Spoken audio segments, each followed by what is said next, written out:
High বন্ধুরা, আজকে আমি একটা নতুন জিনিস করব। হাই, দেখো আজকে আমরা এসেছি আমার বান্ধবীর ফরেস্টের বাগানে।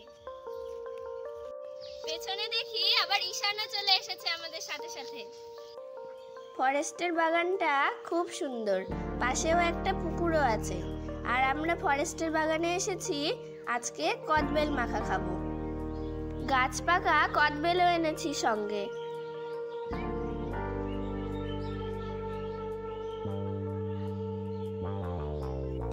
এসে দেখলাম এই বাগানে ছাগলটা আজকে একটা বাচ্চা দিয়েছে।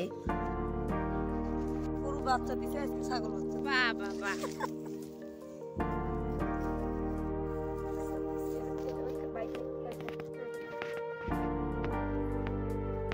দেখো বাচ্চাটা কি সুন্দর দুধ খাওয়ার চেষ্টা করছে, দেখে আমার খুব সুন্দর লাগছে।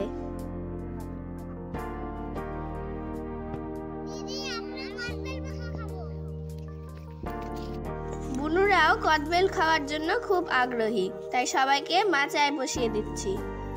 এখানে বসার জন্য খুব সুন্দর একটি মাচা আছে, তাই সবাই মাচায় গোল হয়ে বসলাম।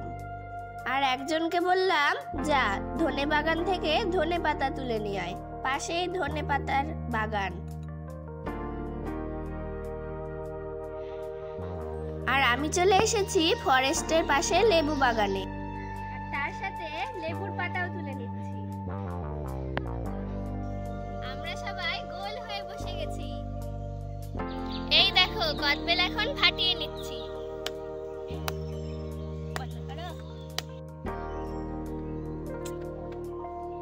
কদবেলটা খুব সুন্দর পাকা।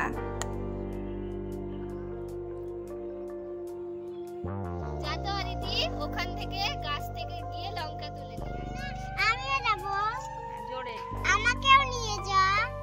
তুই যাবি আমার সঙ্গে? আচ্ছা চল। অদিতি আর নীলাশা লঙ্কা বাগানে এসে লঙ্কা তুলে নিচ্ছে।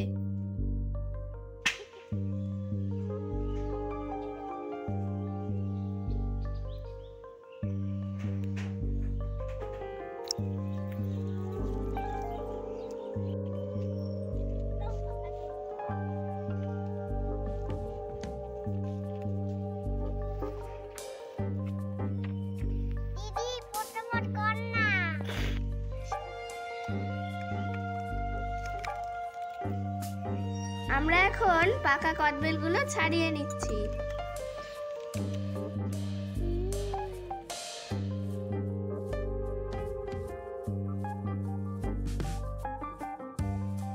তারপর আমি এক এক করে নিয়ে আসা লেবু পাতা আর ধনে পাতা কদবেলের মধ্যে দিয়ে দিচ্ছি। ঈশান একটু তেল দে তো। তারপর ঈশান কদবেলে তেল দিয়ে দিল। অদিতি তুই এখানে লবণ দে, আর তুই চিনি দে, আর মিষ্টি তুই হচ্ছে লঙ্কাটা এখানে দিয়ে দে।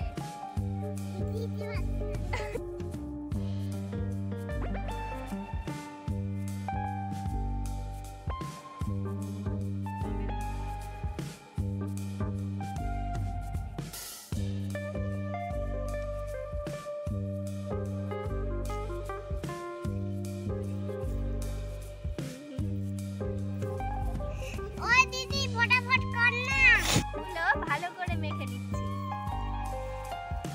নীলাশার মনে হয় সবুরই সইছে না।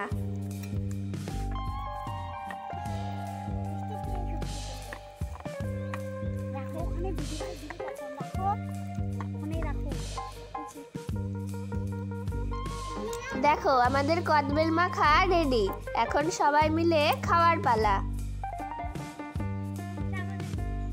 তাই আমি এক এক করে সবাইকে কদবেল মাখা দিয়ে দিচ্ছি। এনে তোরা ফটাফট।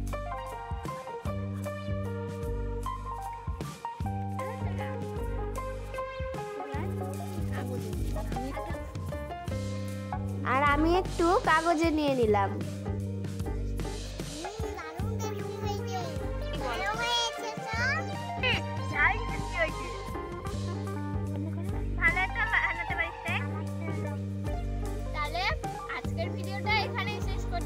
আমরা মজা করে তাহলে কদবেল খাই। তোমরা কে কে কদবেল খেতে পছন্দ করো অবশ্যই জানাবে।